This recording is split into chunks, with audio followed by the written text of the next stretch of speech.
Well, welcome back to the Camera Life podcast, everybody. It is Thursday, the 26th of February. February is almost over. It's my youngest son's birthday in 2 days. So that's turning 15. I feel very old. But that's enough about me. And please don't forget to drop some comments if you think our new intro is good. I love it. It's punchy. It's catchy up. You know, is it too loud? Do I need to turn the volume down a little? Is that right? No, you'll be fine. Just leave it. Okay. And of course, that is the dulcet tones of the boss and founder, Justin Castles. G'day, boss. How are you? G'day. I'm good. Yeah. I'm feeling good. Yeah, we're coming through the week, heading for the weekend, and I'm feeling great.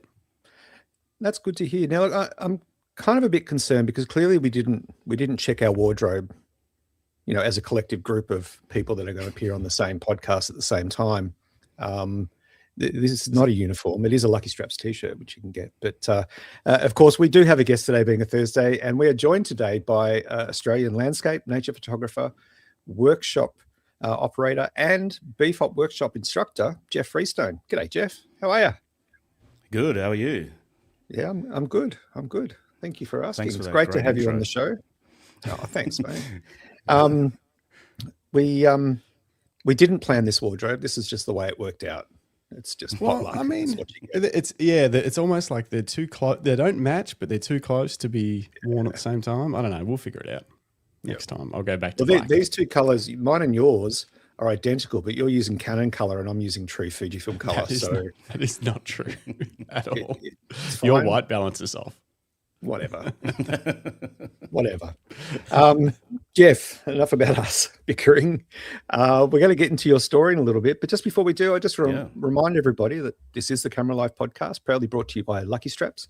That's us. That's what we do. Hold up your t-shirt, Jay. Oh, sorry. We make fine handmade leather camera straps right here in Australia. Head to luckystraps.com and use code Greg at checkout and you'll get yourself a healthy little discount. But we have everything from wrist straps and shoulder and neck straps for smaller cameras right up to the big beasts that Justin carries. So head to luckystraps.com. I carry. With the incorrect color side. Not like your tiny little crop center Fujis. No, you love need little straps. You want one. You want one. I kind of do. Now, Jeff, let's but just before we start saying good morning to some people, and if you are watching live with us, please make sure you drop a comment in the chat and say good day. Speaking of which, can you see any comments? There's no comments. Are we live? Yeah, it says we're live. Yeah, that is bizarre. If you can hear us, throw a comment in the live chat. There might be actually something wrong with the live chat this morning. That's It typically happens when I join a podcast. We got one. We got one. Just the numbers go down. Yeah, yes. What are you doing to us, Jeff? Subscribers are dropping off one by one. When I'm on. Yeah. Now you're no stranger to podcasts. You've been on a number of them, local and international. I have done a couple. Yeah. Yep. That's pretty cool. Well, look, we will roll back and get a little bit of an insight into where this all began for you. But just before we do it, let's kick it off with a question.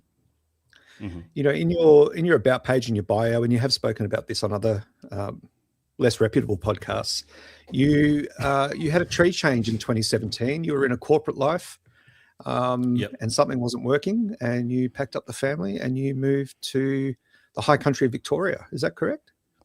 Yeah. Yep. So I'm based in a small town called Omeo, which is if you know Victoria, it's between kind of Mount Hotham and Bairnsdale. So it's quite a remote town.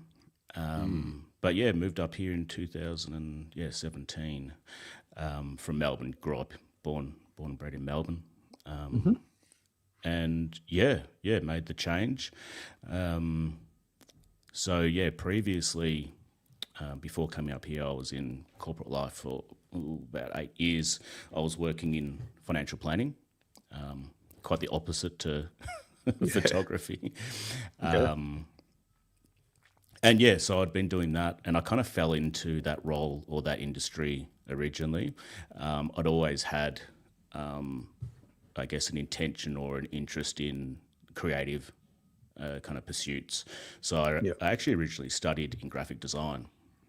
So I studied graphic design, and from there, I trying to get into university when I'd finished high school, and at that time, I don't know what it's like now. Actually, I have no idea what the industry's like now, but it was really, really competitive. It was a strong time to get into it, and your portfolios and those sorts of things had to be real top notch. It was kind of like they'd accept you if you'd had some sort of experience, but you could only get experience, that sort of a if they sort of a accepted thing. you. So yes. Yeah. Yeah, that's right. Yeah, so it was challenging to get in. I think I missed out on on the courses that I wanted, and decided to. I did a TAFE course, kind of like a bridging course, to try and get back into like a university course. So I did that for about a year, and then just decided that I wanted to have a bit of time off, and just decide where I wanted to go with it, if it was exactly where I wanted to go down that path. And yeah, so I actually just went overseas for about 18 months, lived in the UK, and I was over there with my now wife. We were just boyfriend and girlfriend at the time. And yeah, just had a great time over there, no responsibilities, so I just went over there with a one-way ticket and didn't know when we were going to come back. But yeah, pretty much just worked over there to travel.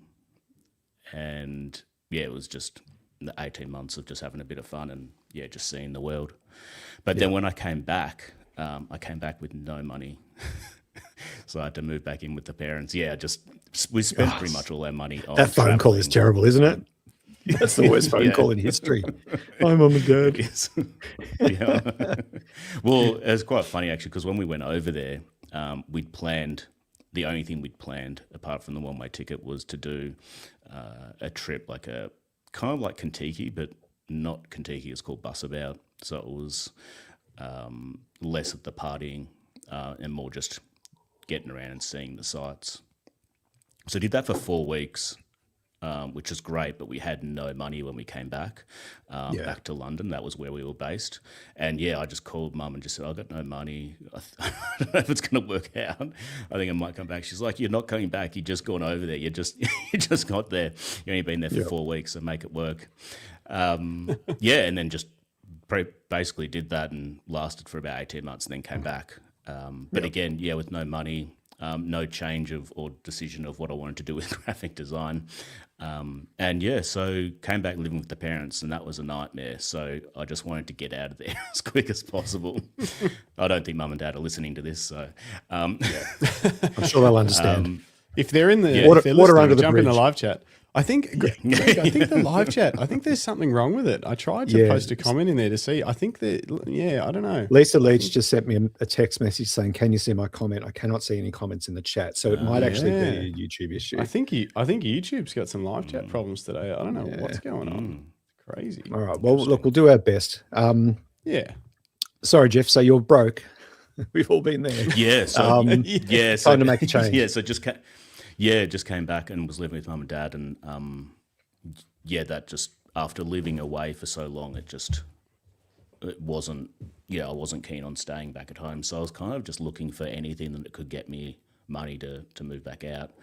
And I came across a job at it was an insurance superannuation company called AXA, basically like AMP now, just went for that job. It was just a call center job, which was interesting. I did that for about 12 months. But yeah, basically in that, I stayed with that company for, I think it was about 6 years.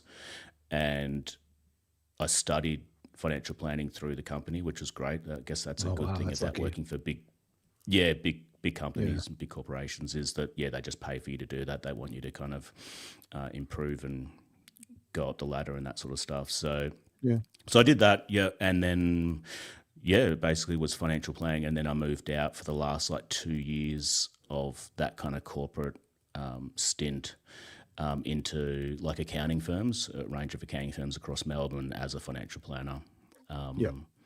So and then basically, I guess, trying to cut the long story short, which is I didn't really do, but went through we're here for long stories. Don't worry. It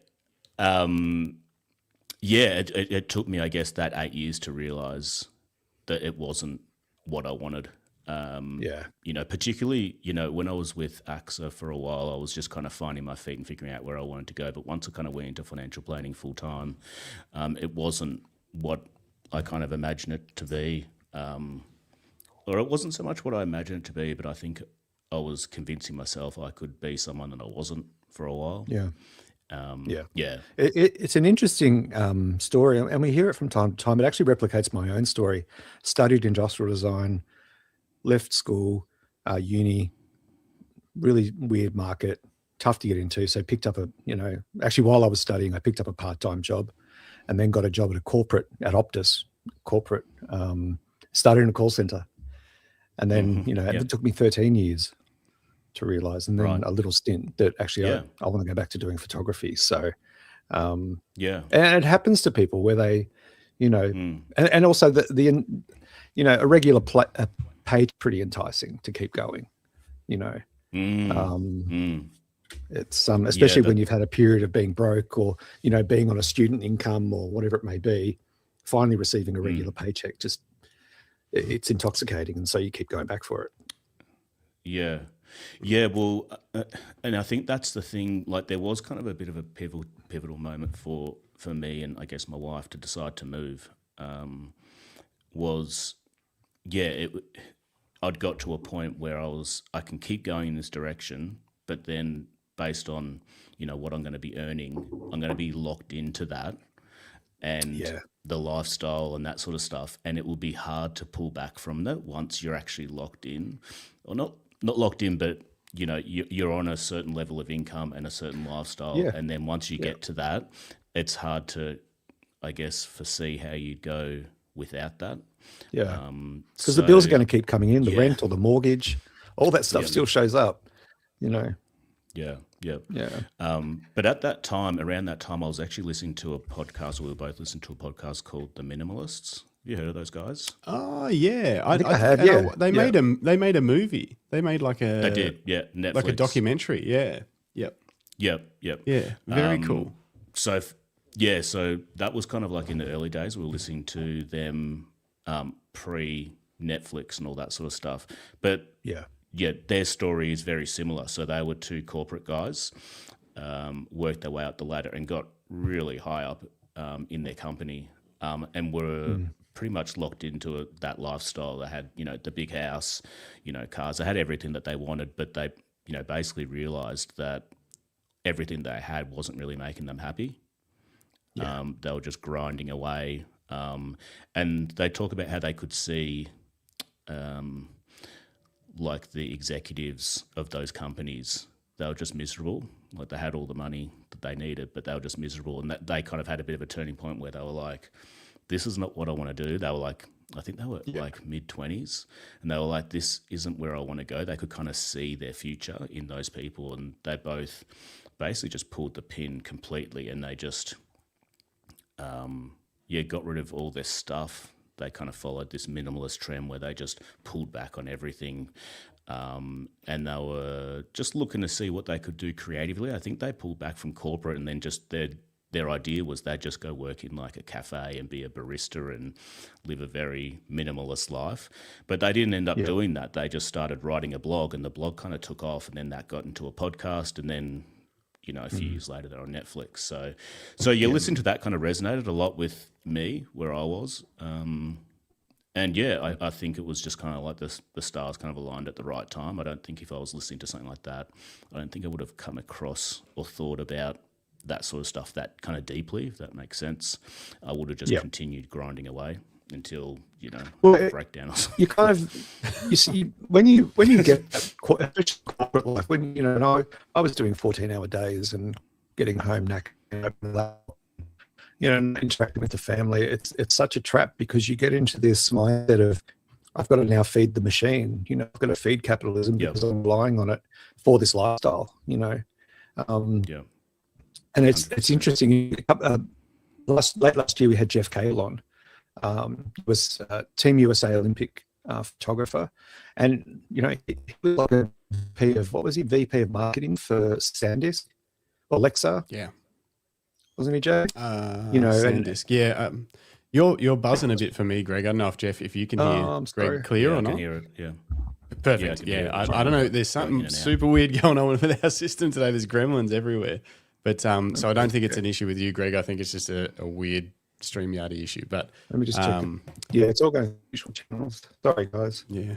This is Anyway, bizarre. so it's interesting. Someone like Jeff as well. Like he Same made thing. changed full-time photographer because he was living the rat race, but he just wanted more and more time off to go and do photography because he loved it so much, and he realized there was something in it for him. And eventually, he just left the corporate world, started his, further built his own business, and took it from there. And now he's every 2 years he travels to the Summer Olympics to photograph for Team USA, which is huge, and obviously getting a lot of attention at the moment for different reasons. Yeah. So making that sea change, how, you get to the high country, you were already doing photography at this stage, from what I know. Is that correct? Not so much. I think he's going to go try and sort out the audio issues. Maybe. Not so much. So I'd always had a camera, and it was always there, and I'd never really done anything like going to manual settings and that sort of stuff. So I'd never done anything like that. But I always had a camera with me, like when we were overseas, living in the UK, I had a camera, and I knew I enjoyed the creative side of photography. So I knew I was taking photos. I didn't really kind of know what I was doing, but I knew how to frame up an image, and I think I just instinctively knew how to create an interesting image. But I never took it beyond that. I think I tried a few times to try and take it a bit further. But living in Melbourne, I really struggled. I'm not really into street photography or anything like that. So there was nothing that really grabbed my attention. And I don't think I really thought about that. I think I was just like, maybe this just isn't for me. But once I moved to the high country and saw the landscape up here, I started to think, it was more just like my surrounds. It just wasn't grabbing me. So I thought that was interesting to reflect on. But yes, I always had a camera around, but I'd never really taken it beyond like doing anything with like manual settings, or it was always just like like an auto camera with a lens, fixed lens kind of thing. But I was always interested in like design, and I grew up drawing a lot and stuff like that. But I really lost a lot of that once I moved to the corporate world. I lost that completely. I just lost the desire. And I think once I started listening to that podcast about them kind of going back to what they enjoyed and that sort of stuff, it made me think like, I'd like to do that. It's something that I wouldn't mind doing, maybe just on the side. So when we moved to the high country, I didn't have any intention of actually starting a business in like a creative field. That never was the intention. It was more just me to do it from like a enjoyment perspective, like a hobby kind of thing, and just try and get back into that and enjoy it and spend a lot of time doing it, but maybe just still work somehow to, fund the bills. So and then when we moved here, if that's where you're kind of going with the question, that's where I invested. I didn't have a job, so I quit my job in financial planning, moved up here, had no idea what I was going to do work-wise. Not the smartest move when you've got 2 kids as well. But so like I had a lot of time in between to really just dive in deep, and I didn't know I was actually going to do that. Once we moved here, and even though I grew up in Victoria, I'd never been to the high country. So when we came here, I was just like, whoa, I had no idea that this stuff was around. Like as a kid, like we just kind of traveled around Melbourne and traveled interstate to like just cities. Like my parents just took us to cities like, Adelaide or Sydney and stuff like that, but I never really went real country. So when I saw like, Mount Hotham and that sort of stuff, I was like, whoa, I just was kind of blown away. So that's kind of where the photography came into it, because I was like, geez, I didn't know this. So I'm guessing there's other people that don't really know what's out there, and that's not that far away. So I just started photographing it, and I just became obsessed and really just dived right into like YouTube tutorials and everything like that. And I spent like a good, probably like year just entrenched in learning. So I had like a very quick upswing in learning. Yeah. But I know that sounds perilous. And obviously not having, a fixed income is quite stress inducing, especially for a family. But isn't it beautiful that you could spend a year just trying to work out what it is that you want to do? Especially in that sort of setting, like that in itself must be inspirational. The landscape is all around you. It's calling to you to lift your camera, frame up. But I appreciate that level of anxiety it can cause to make that jump, to go, actually, I'm just going to leave this behind. And Did you have a question, Yeah, Jay? well, so I ended... Oh. Sorry. Justin, you still there? Yeah, I'm here. I'm just listening. I didn't think you could hear me. No, I got you. Sorry, Jeff. I just... I was going to... were you going to say something? Well, this is so interesting that you made the jump to the high country, which was not... So there was a few presuppositions I had after kind of learning about your story before this interview. One of the presuppositions that I had wrong was that you moved to the high country to pursue photography. I thought in my head, I was like, oh yeah, okay. So he's like living in the city, got this corporate job, loves photography, loves photographing the high country. Okay, I'm going to move there and make this a real thing. That was the first thing that I had wrong. I can't believe that you what wasn't even a place that you had visited a ton. I'd love to know, like, how did you choose Omeo? How did you, like, that process of just going, that's it, we're moving to the country, and to like Omeo, for anyone listening that's not, we've sort of said it's remote, like it's particularly from Bendigo where I am, which isn't that far away if you just on a map and you just get a ruler out. But for me to get there, I think it's probably 5.5 hours, no matter which way I go. There's no direct route. It's either up and over Mount Hotham, literally drive over the top of Mount Hotham to get to Omeo, or go around the other way, basically down through Melbourne and along the coast, or up and around it. Like there's no easy way to get to where you are. So how did you pick it? Yeah, most people always ask. That's usually a question that comes because it is very remote. It's like probably a town of like 400 people. It's quite small. So the reason why we moved here, we didn't pick the place so much, but so my wife has her grandparents had a holiday house here, so she spent a lot of time up here. Yeah, so that's where the connection comes in. So she spent a lot of time up here as a kid. They had a holiday house. Okay. And yeah, so for a long time when we'd started dating and stuff like that, she was trying to get me to come up here, and I just wasn't interested. I think because I was a little younger and stuff like that, and I was just not interested. Anyway, I think it was late 2016. We had 2 kids, and we were just wanting to get out of Melbourne because we were just really over the whole Melbourne scene, and that's obviously part of why we moved. We didn't love Melbourne anymore, so we came up here for I think it was like a week or 2 weeks around Christmas, and we spent time up here. And she's a primary teacher, and at the time she was on maternity leave, so she was with our second, and she was working in a school in Cranbourne. Are you both Melbourne based? I am. Justin's in Bendigo. Bendigo, so not far. Yep. Yeah. Cranbourne. So she was working in a school of like 2,000 kids, and it just, again, it wasn't ideal for her in terms of what she wanted to do teaching wise, but that's where she ended up. So we were both kind of not really enjoying where our work was going and stuff like that. So when we came here, there was a job actually going at the local primary school. She just said, maybe I should just apply for that job and just see what happens. Like, not really thinking we could move, because we hadn't thought about it when we came up here, just for a holiday. And then, like 2 weeks, it was about a week later, she got an interview. So she came back up here just to see what happened, because she was on maternity leave, so she had time. And she got the job, and she called me when I was at work. Again, one of those moments, pivotal moments. She called me at work just after I'd got scolded by my boss about sales. Timing. and we'd had like a meeting about sales, and I wasn't meeting targets and all this, and basically just it was the worst scolding that me and my other colleague got. It was terrible. And she called me when I came out of the meeting and said, I got the job. She goes, what do you want to do? Like, So right in this moment?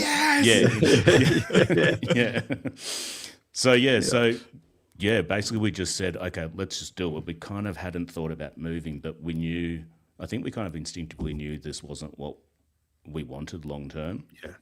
So we just said we'd give ourselves 12 months. She had a job, so that's why I could pull back and not have to stress too much initially. So we just gave ourselves 12 months and said, we'll go see what happens, and if it doesn't work, we can come back. It's not too difficult to do it. And none of my kids were in school. My eldest was going into prep, so it was still an okay time to do that sort of stuff. They hadn't developed relationships and that sort of thing. So we basically came up here, we moved. I stayed down there for about 4 months to sell the house and that sort of stuff. And then 12 months, we basically just haven't looked back since. I had no idea what I was going to do.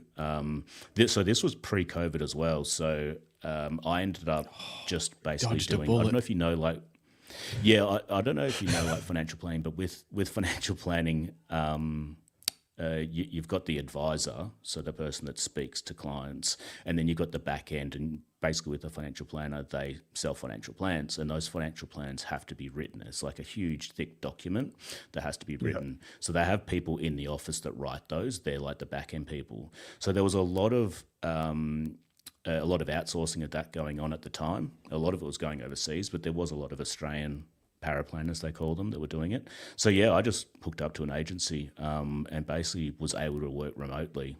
Before work from home was a thing. So it worked really well. So I could just work in this town, and it wasn't a thing to do that then. Or it sort of was, because some of it was going overseas. So I just did that. I was just working as a contractor, but that gave me so much freedom to really pursue photography. So it worked really well from that perspective. Now, I know this is a photography podcast, and we are definitely going to talk about landscape photography, but I'd love to ask some more questions about this, because this is fascinating to me. And I think maybe to people listening, despite the fact that the chat's not working, although Lucinda managed to slip one through. She got a hello in through the YouTube gatekeeper that's stopping all of the chats. And Phil Thompson's got a new member. Thanks for becoming a member. Hey, thanks, Phil Thompson's. But other than that, and Jim says, morning, gents. Megapixel. Other than that, through now. Well, we've got 3 or 4. Normally there'd be 90 by now, so something's definitely. Oh, really? Wow. It must be me. It's definitely me. I've got 4 text messages from Dennis Smith. My comments aren't showing up. I can only see my 3. It's odd. It's definitely broken. It's nice to focus on the chat. Holy shit, Jeff is describing something so familiar. What a lovely energy he has. This is so nice. So Dennis is using the podcast phone number as a live chat with me, which is live chat, private live chat. Anyway, so sorry if anyone's trying to comment, but I'm thinking that people listening to this now or later on might also be curious, because this is like it's something that everyone, I think, at some point dreams about leaving the life that they've sort of ended up in, that maybe they didn't think was. They didn't set out to end up in this life, and this is how they end up. And then they just like, I just want to pack up and move somewhere, go somewhere cool, get a smaller place or whatever, live simply. I just want to know, like, first of all, what was, can you give us a little bit of like expectations versus reality of like, so you had this plan, all right, we're going to do it. I assume after you got that phone call, after the meeting with your boss, you walked straight back into his office and like swiped everything off his desk and told him that you quit. And is that what happened, or is it? No, it wasn't very Hollywood. It wasn't. It wasn't like that. No, missed your opportunity, Jeff. I think I think I just went out and just was like could just deal with it, and usually it would just be like complete stress and stuff like that. How am I gonna, what's coming next? But I think I just walked out just feeling good about things and just knew, I'll tell you tomorrow or something like that. Yeah, that's good. Well, yeah. So, okay. So what about like the expectations of what life was going to be like when you moved versus now? So you've lived in Omeo now for how long? So 2017. So what's that? Is that 8 years? Yeah, 8 or 9. Yeah. So 8, 9 so years, Yeah. yeah, you've been there for a long time now. Like, what's it really like versus what like you thought life was going to be like? Tell us about it. Yeah. So to be honest, again, it was a different. Like there was no plan, which sounds a bit Yeah. like loose, but sometimes that's probably the best way to do it because you don't have like I guess too many expectations. I think just keeping the plan and the idea quite loose, where it was like, okay, we'll go there. You've got a job, like so. My wife has a job. She had, I think it was a contract for 12 months as well. So with teaching, it's kind of like that. They won't just hire you immediately. It's like a contract, and then if things work, it's not like probation, but yeah, if it works, then they can stay on. So we kind of were like, okay, let's just work around that. So we've got 12 months, and if we can make it work, we'll stay. And if not, we can easily just go back to Melbourne. Like I could go back into financial planning very easily. Yeah. Maybe I just need 12 months off from it. And she was the same. So it was kind of quite loose. We didn't really know what we'd expect going into the town. We didn't really have any idea of what it is like moving to a small country town, which, yeah, we've come to realise now it can be difficult, especially a town like this where it is a bit cliquey. There's a lot of people that have lived here their whole life and they just know how, they just know each other kind of thing. And then coming into the town, it's like, oh, who's this coming in kind of thing. You're the new kid. And I remember pretty much, yeah. I think there was a lot more people that started moving to the country once COVID hit, but before that, there wasn't so much. So I remember someone making some joke or saying something about moving to a small town like this is that everyone knows what you're doing on the weekend before you do. And it's like, is that true? They just know where you are, kind of thing. Oh, sort of, not really. But like people are watching you when you come into the town. You don't know who they are, kind of thing. And you'd be, once we'd been here for like 12 months, it was like you'd be saying something to someone that would be like, oh, I can drop something over, and it's like, oh, I just live, and they're like, don't worry, I know where you live. People just know when they know someone new's coming. It's not like they're keeping an eye on you, but it's just small town kind of stuff. Yeah. And I think also with this small town, it was quite kind of transient kind of town where they'd had a lot of people, like the people who lived here a long time, they'd have people that would move here, they'd invest in relationships with them, and then they'd just disappear or they'd leave because it can be hard to make it work here. There's not a lot of work opportunities. Like it's a farming kind of town, and there's like we've got like a little a community center, or like it's a hospital, aged care facility where a lot of people work, but it can be hard for a couple to move here and both members of the couple getting a job. So I think people have moved here and then it hasn't worked. So I think the town has gotten used to people coming and then leaving, and it's like, well, am I going to invest time into, not to make it sound bad, but, I can see it from their perspective. So it can be hard to kind of insert yourself into the community. But I think for us, what made it a whole lot easier was that my wife works at the school. So if you're not within the community, you can be very much like an outsider. There's the footy club, which is a big part of the town. So you can join that and get involved with that. And our kids are doing that now. But the fact that my wife was a teacher at the school, she kind of inserted herself, and they could see, I guess the town could see that, she was giving to the community. I'd also heard other things from other people that had lived here for a while, that had moved from Melbourne, that that people's I guess how they approach people changed when they bought a house here. So most people would come up here like we did and just rent because they don't know what you're going to do. But once you buy a house, you're staying, so you're committed, if that makes sense. Yeah. So it's like, okay, so you're sticking around. So that's just like the small town kind of stuff. But yeah, I guess from, actually just living, and maybe that's more what you're asking, it was a massive change coming from Melbourne and only knowing that. So I actually struggle with it more than my wife, probably for a good 12 months. I wasn't convinced we were going to stay, even up to that 12-month mark, just because I was so used to the Melbourne life. and we actually kept going back quite frequently, just because all our family there and stuff like that. But I think once that 12 months kind of passed, I've now become so used to it, and we kind of could tell every time we went back to Melbourne, each time we went back, we started to dislike coming into Melbourne more and more. Just like the traffic and you start being able to like get an outside of you. Yeah.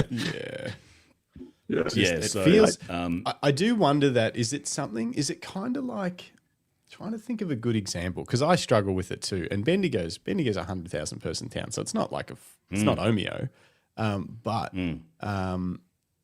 I wonder if you're in Melbourne and you sort of build up a tolerance to all this stuff, and it's just normal. You're just operating at that level. Yep. It's cool, daily life, all good. Autopilot.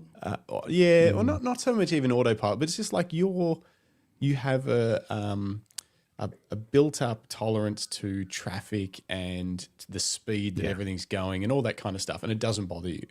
But when you're not there and then you go down there, it sort of puts you in a state of like, just like heightened alert or something, and it's almost a little bit exhausting. 100%. And unless I can be out and just wandering around the actual city or wherever, but yeah, like going from suburb to suburb in cars and stuff like that, the thought of doing that on a daily basis, it stresses me out.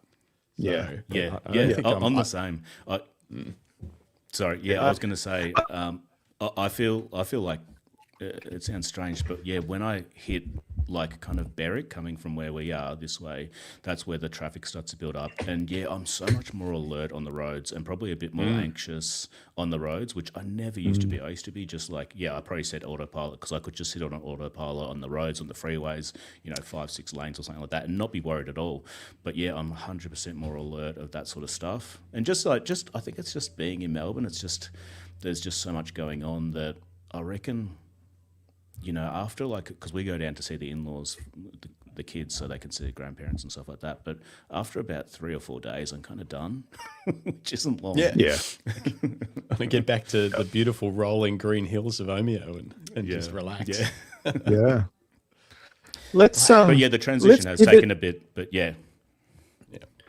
Yeah. No, and expect it to. It's especially given that. As you described, it was. You pretty much just rocked up and went, hey, we're here, we're going to work this out, but we're here. So from that time, when did you start hanging out with your camera and realizing that actually there's a lot to explore here with the camera? Talk to us about that process of sort of picking up the camera more often, going out and realizing just how much inspiration you have around you in the high country. Yeah, it was once we got settled, just into kind of country life, I guess, or just making sure it was all, we had like the eldest in school and we're just able to settle because it took a while to get, a place to stay and that sort of stuff. But it was pretty much, wasn't too long into being up there, maybe like a month or 2 months.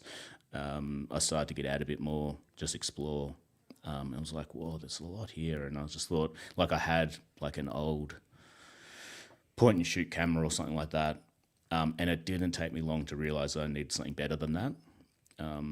You know how they say with camera gear, you get this kind of obsession with camera gear in the early stages and you're just buying stuff because it's cool or it's better and stuff like that. But realistically, you should only really upgrade when the camera you've got's not doing what you need it to do.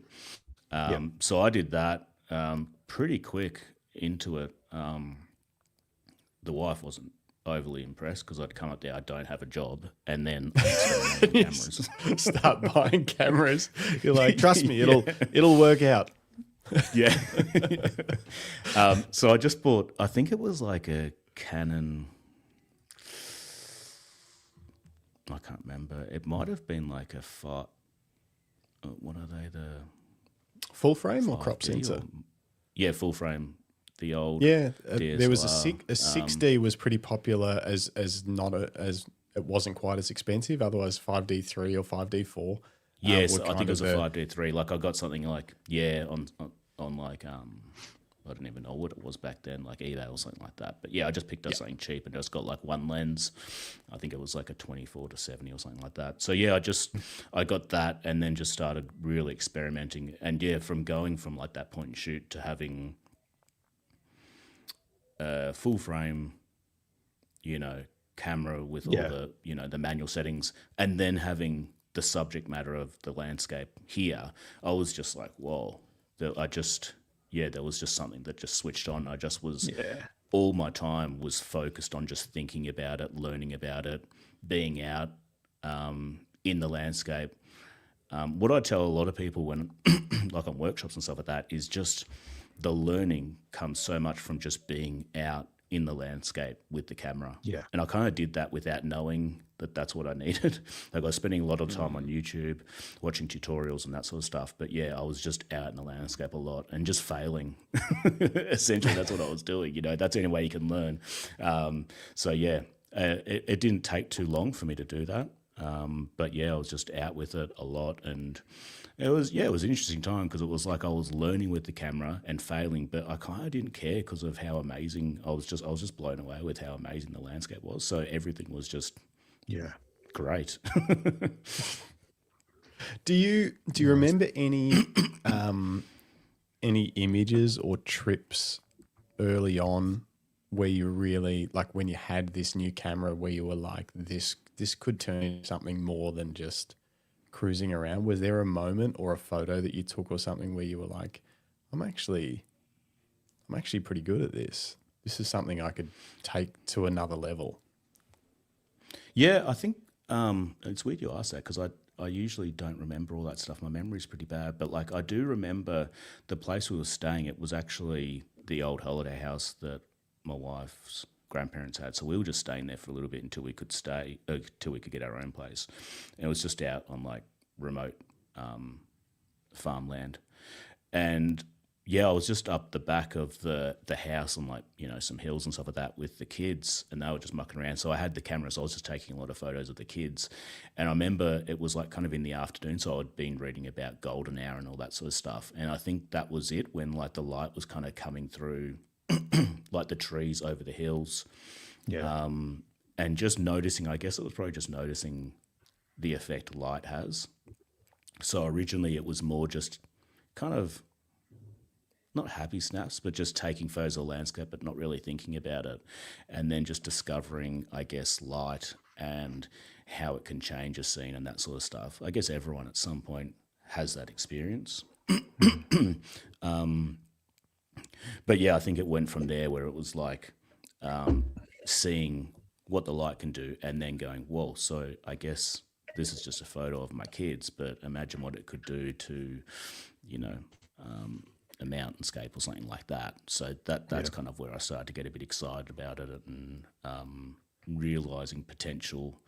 And yeah, you go through that period of it not being that good because you don't know how to use the camera and all that sort of stuff. So there is a lot of failings, and there is a big period of just going, really, do I understand this, or why aren't my photos looking like this and that sort of stuff. But I think being where I was kind of kept me motivated. I think that's, I guess, what you need. If you're not motivated, it's easy to, you know, maybe when you're failing and lose motivation, it's easy probably to do that. But yeah, the landscape probably just kept me motivated, if that makes sense. Yeah. And I think, you know, you described that change, and it all felt hearing about that change, and, you know, you decided just to leave and go up there for 12 months. Your wife was pregnant at the time. Plus, you know, it's a lot, but it's the flip side of that is that you had the time to actually explore your craft, to look into it and do so while spending time with the kids, and, you know, really get out there and put a test to it. I mean, you're completely self-taught in photography. Talk us a little bit more about that sort of trial. That you call it failing, but really failure is just learning to do it differently next time, hopefully. Yeah. But what a couple of questions around that. You know, you studied graphic design and you've always liked to draw. What elements from those disciplines do you see coming through in how you took photos? Uh, yeah, so I think there was a lot of that where I think I didn't realize that there was a lot of time periods where I didn't realize things. I could kind of feel it, if that makes sense, like intuitively something wasn't right or something wasn't working and stuff like that. But I couldn't really know what that was until I had the experience and could reflect back on those sorts of things. But I think Yeah. yeah, there are a lot of similarities with, I guess, painting and artistry, and a lot of photographers, landscape photographers, are inspired by old painters and that sort of stuff. So I think there was those sorts of things, like knowing, how can I say, knowing a good photo, and because it might have like good light and that sort of stuff, you can know a good photo of a landscape, and you can start to recognize why something's good because of the light in the Yeah. painting, or whatever it is. But then once you actually put that together with a camera and go, oh, okay, that's how that's how that works. I think there was those sorts of similarities where I'd maybe try and recreate certain things that I'd seen in like kind of my previous life and stuff like that. Yeah. With art and all that sort of stuff. Graphic design, probably not so much until I started to get into more of the intimate kind of landscape stuff, and that's where that really started to come through, where I started to get more interested in more intimate kind of detailed scenes and that sort of stuff, and using elements or visual elements and patterns, lines, Yeah. shapes, all that sort of stuff. So that's where that really came in for me, and that's where I think photography started to change for me, when I started to really get interested in that sort of style of landscape photography, if that makes sense. Yeah, absolutely. Yeah. You ran into it. What was it? Let's get into it. Looking into smaller details in nature. You ran that workshop at BFOP last year. For those that maybe don't have a full understanding of intimate landscape, because for most people, when you say landscape photos, they expect sweeping vistas, mountain ranges. Talk to us a little bit more about intimate landscape and nature photography. How would you define that? So I guess, yeah, some people refer to them as small scenes or vignettes of the landscape, but there's also the intimate landscape, which isn't really a new thing either in landscape photography. I think it became popular probably because, social media and that sort of stuff, but it's been around for a long time. But it's basically just taking, I guess, it's hard to explain. I think the best way to describe it is the landscape without including like the sky, for example. So it's usually not including, it's not a wide vista or anything that's basically not a wide vista scene. Yep. It's a part of the landscape. Yep. So it could be, and it's usually based on smaller details, noticing smaller details within the landscape. So as opposed to, noticing like, a mountain range or something like that, it might be pinpointing specific trees or the light hitting a certain part of the landscape.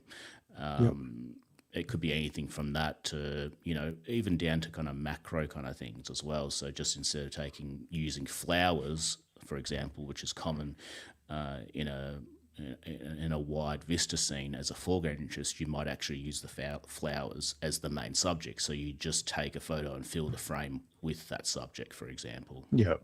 So it's being much So more it's more aware of zooming more in the and yeah, it's being much more aware of details within the landscape rather than the broader landscape.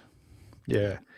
I'm interested to know, because I kind of define myself as a street photographer. That's what I love doing the most. But I also started doing macro, and I've talked about how much those two genres change the way I see the world. So when I'm doing street, I'm at eye level, everything's looking up at the buildings for background of interest. And then when I pick up my camera to do macro, I'm hunched over and I'm bent down. I'm looking at the ground so intently. And it's stuff that, people walk past every day. But because you become more mindful about it and committed to finding those details, what is that differentiation like for you between when you go from those, how does that affect how you see things when you've spent, say, a weekend doing wide vista landscapes, and then let's say on the Monday or the Tuesday you decide to go out and do some intimate stuff? Do you find that there's a transition or an adjustment period for you to change the way you see things? Yeah, there is. primarily, I'm mostly shooting more of the detail scenes these days. So it was interesting when I was transitioning from, like when I started, like all landscape photographers, they start with the more vista kind of scenes. But it's noticing things that are different. I guess when you're shooting wide vistas, you're more like, you need good light. That's one thing that you need. Usually with that, you need good light and good subject matter, obviously, as well. But with more intimate scenes, you don't need because there's generally not a sky, so you're not dependent on morning or sunset. You can really shoot it any time of day. But when you're actually going through the landscape, you're really trying to notice specific things within the landscape. You're more focused on things that small things that might grab your attention. So walking through like the bush, for example, you might be looking for certain colours in the trees, or a lot of the time when I try and go out, I do most of my shooting generally in the cooler months. So a lot of it is condition based as well.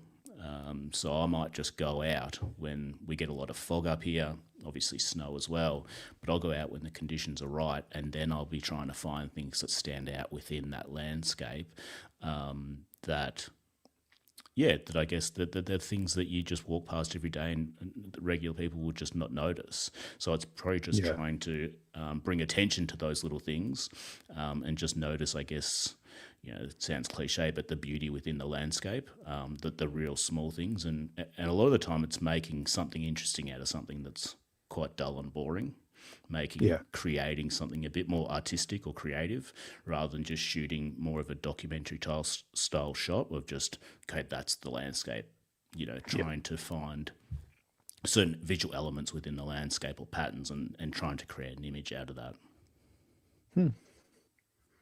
Very cool. How like when it comes to landscape photography, like obviously you've got a broad range of subjects, although it is fairly focused on the high country, but looking through your work, it's not all the same thing. There is everything. You say you're doing more intimate now, but there is a broad range from wide vistas to intimate and what I maybe describe like a lot of your Alpine work in the snow. It's kind of like in between. It's like it's not a grand vista, but it's also not a tiny sort of intimate detail. It's a tree, it's a group of trees or something like that. It's kind of like a mid range shot somewhere. It is, yeah. Yeah. But it all works. And I like how like style transcends those I guess subgenres, and you have a style about your photography. How do you think about style when it comes to landscape photography and what you do and what you try to create? Like creating my own style, do you mean? Sticking to something, the look. Is it something that you have tried to create, or is it just the way that you see things? It's just naturally the way you see the world, and you haven't even had to give a thought to your style or the way you create your images? Or is it something you've crafted and intentionally worked on over the years since you started? Yeah, I think it's probably a bit of both. I remember, again, in those early days, learning about landscape photography. And I can talk about that as well a bit, transitioning from shooting just the wide vistas to more of the, I guess, mid-range kind of intimate scenes and noticing more details rather than, shooting a wide landscape. But I remember in those early days, people, like when I was watching on YouTube, people would talk about your style and you've got to have a style. There's always these kind of trends in photography and YouTube and stuff like that, and, what's going to get views. Yeah. So at that time, people were talking about that a lot, and to stand out on, Instagram or whatever, you've got to have a look and stuff like that. So I was trying to initially try and create that, but I didn't really know what that was. I think it's because I just didn't understand my own photography and what I was trying to achieve. And then I think once I stopped thinking about that and just started focusing on like my work and what I wanted to show and how I went about photographing it, I think it just kind of created itself in a way. Until one day someone had said, "Oh, you've got a certain look." I was like, "Oh, really? Like, what is that?" And yeah, some people have said it's kind of, some shots have like a bit of a painterly look and that sort of a thing. Yeah. So I think that naturally just came from me figuring out what I liked and what I didn't like. So, you know, a lot of landscape photographers, not all, but will shoot real dramatic scenes. So they'll edit it quite dramatically as well with like, dark, moody skies and all that sort of stuff. I kind of enjoyed the opposite way, and that might be because of my artistic kind of background. I kind of liked a lower contrast type look and maybe a bit more painterly by focusing, say, a certain subject and then blurring the background or not blurring the background, but just having a bit out of focus and using that technique to bring more attention to a specific subject. And that kind of created a bit more of a painterly look. So it probably wasn't something that I thought about. It was something I thought about initially, but then when I couldn't figure out how to create a style, I just started doing my own thing, and I think I've just stuck with that. Yeah. And yeah, I don't know if that really answers your question, but No, it does. yeah, I think it's just, yeah. Like that. Yeah. That is the exact answer that, or not the exact answer, but that's that idea of like if you're constantly thinking about creating a style, you might have better luck if you just let go of that thought and just go out and make images, and then look back 2 years later and someone says, "Oh, you've got a great style," and you think, "Oh, do I?" Yeah. But if you're constantly searching for it, trying to be like, "What's my style? What's my style?" Your brain might be too occupied to actually just create the thing that's sitting there waiting for you. I guess I don't know what I'm trying to say, but Yeah, I think so. That makes and sense. I think when you're trying, like if you're trying to create a certain style, what you're going to do probably first is go look at other people's styles that you like, and then unintentionally probably start making images that look like theirs. So, there's a lot that can be said about influence from other people's images, and I went through that phase as well of trying to recreate images from what I'd seen on Instagram and that sort of stuff. But I think, again, in that kind of confusing stage of what am I doing, or not what am I doing, but what kind of look or what kind of image am I trying to show here, and that sort of stuff. I think once you stop thinking about that stuff and just doing what you like, I think that can help you unintentionally create your own style. Yeah, I agree. I think there's yeah, a lot to be said for that organic. Let's just see what comes from it. Let's just get out and enjoy the process. Let's go and shoot the things that I want to shoot. And you're right. I think it is an organic. I don't think you can force it, not without replicating others to the point where your work just should be on their Instagram page. There's nothing gained from that. Yeah, okay, you've mastered a style, but is it yours? There's nothing unique about it. And I know it sounds a bit harsh, and I don't mean it to be harsh because everyone gets to that point in their own way. But it is interesting hearing about this organic outcomes for you that, all the way through this, that, well, let's just go there and see what happens. I'll quit my job and we'll see what happens. I'll start taking photos and we'll see what happens. And the things that are happening are things that you found a happy place with, that you found contentment even. And I think there's a lot to be said for that, especially in today's world where contentment seems to be something that you have to purchase, rather than discover it yourself. Definitely. Without a bottle of Chardonnay. But no, it is like that because, I guess it can be hard to try and take that approach, particularly if people are, like you said, that my story might resonate with people and they're like, oh yeah, I'd like to do that. And then you start thinking of what that outcome might look like. And then how do I get to that outcome? And then everything starts becoming a process.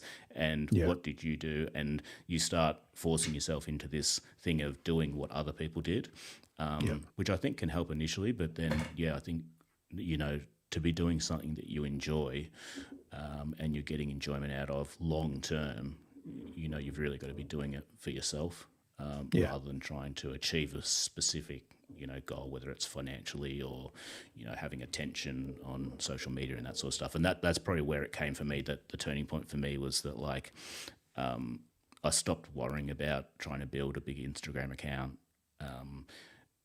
that sort of stuff in those early days of where landscape photography was the big dramatic scenes, massive foregrounds, and all that sort of stuff. And Yeah. I tried Yep. recreating that, and I just wasn't feeling it. I think maybe because like when I'd recreate it, I'd look at other people's and go, "Oh, theirs is so much better.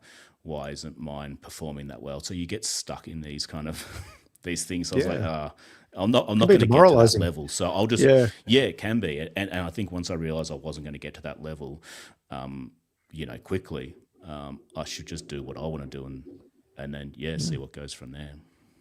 Yeah. Do you think that like Instagram kind of in the earlier days, I guess maybe 2010 to 2015, when did Instagram start? Anyway, sometime around that period of time.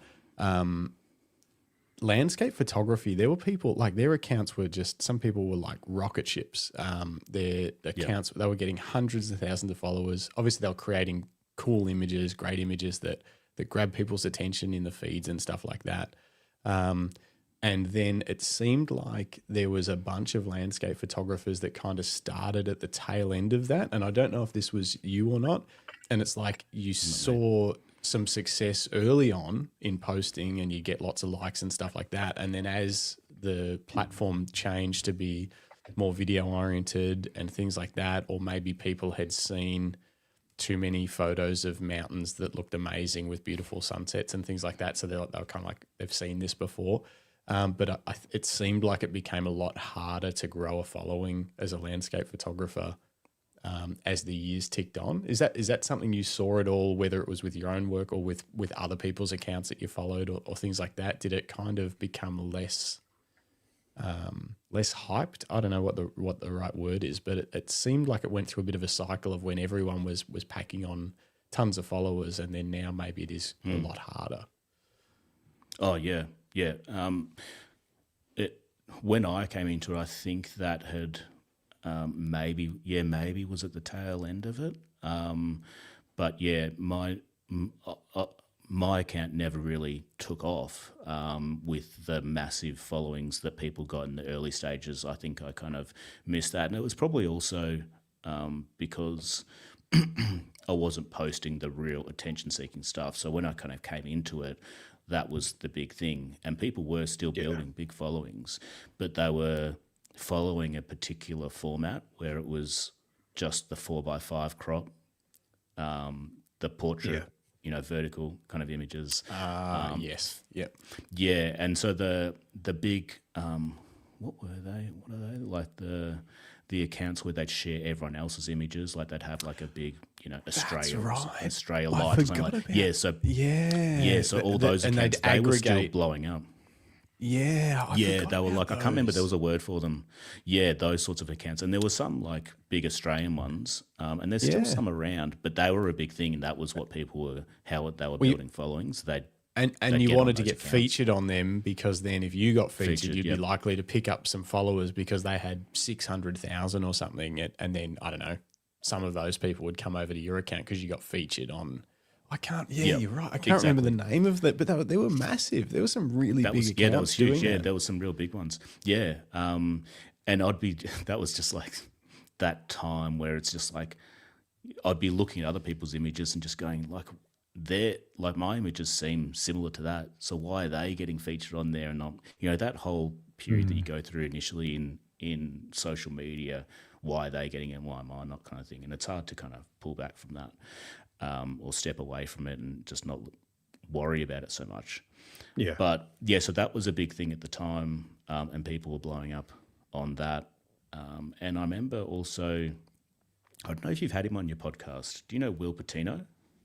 Yeah. Well, we haven't had him on the New Zealand podcast, but yeah. From very early on, I think someone bought him one of our camera straps, or he bought a camera strap. I think this was before he moved to New Zealand, but he had quite a strong social media.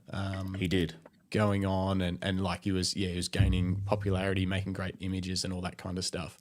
But I haven't really connected with him anytime in the last recently at all. We should try and get him on the podcast. No worries. Yeah, like I just got to know him because I attended one of his workshops in my early kind of days, and I just kind of every now and then I still touch base with him. But I'd spoken to him about that he was one of those kind of early adopters in Instagram, and he was telling me what it was like back then, where he'd just go out in the morning in the coast, take a photo of sunrise, and he might post it later that night, and he'd wake up the next day and he'd just have like thousands of likes. He'd just be like, wow. what the hell?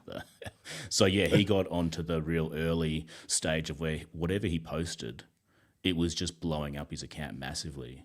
And I remember talking to him like, when I started, so that was probably maybe 2020 or something like that, after I'd been doing it for a few years. He was like he built it on the back of, a big following, what he's doing today. Obviously his work's amazing as well, so people go see that.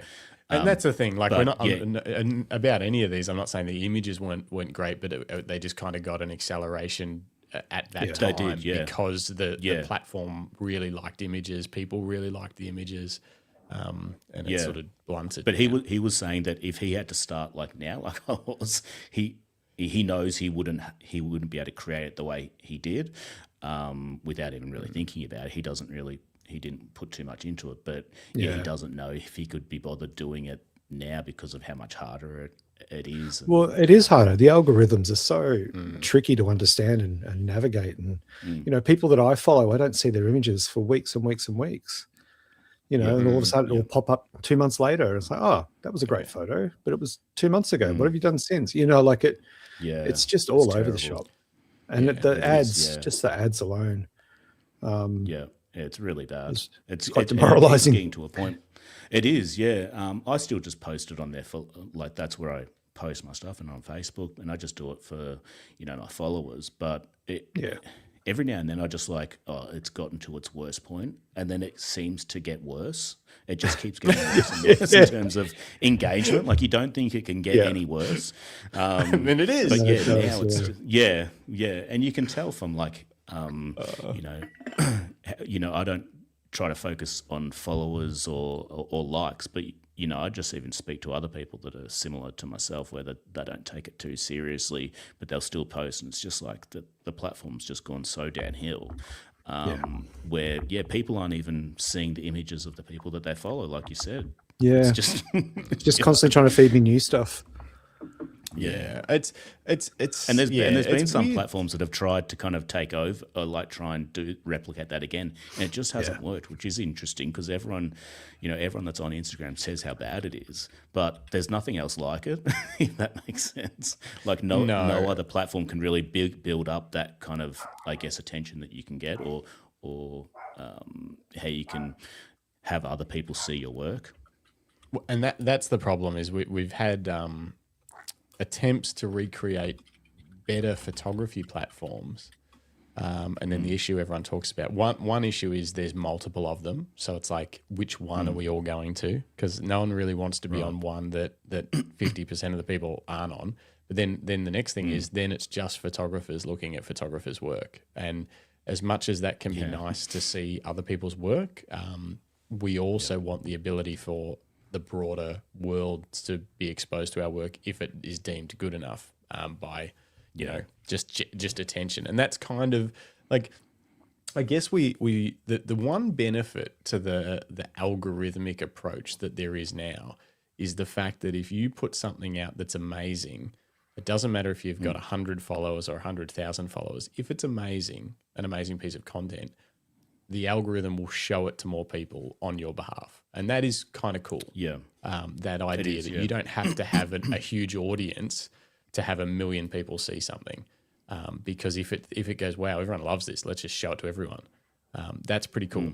But the issue is, that's really only working for like sensationalized content now, as opposed to maybe more, I don't know, images that are just a beautiful shot of a tree. Doesn't tend to go viral like that. It needs to be like a fight out the front of a McDonald's or something. Yeah, I think that's the challenge, because places like Instagram promised us in the early days to be a place where we could display our work, we could show photos, we could celebrate photography, and and it was effective. And now I feel like and we've said this a few times on the show when talking to people, that it now feels like we're working for Instagram, we're feeding it. You know, it's not supporting us as much anymore at all.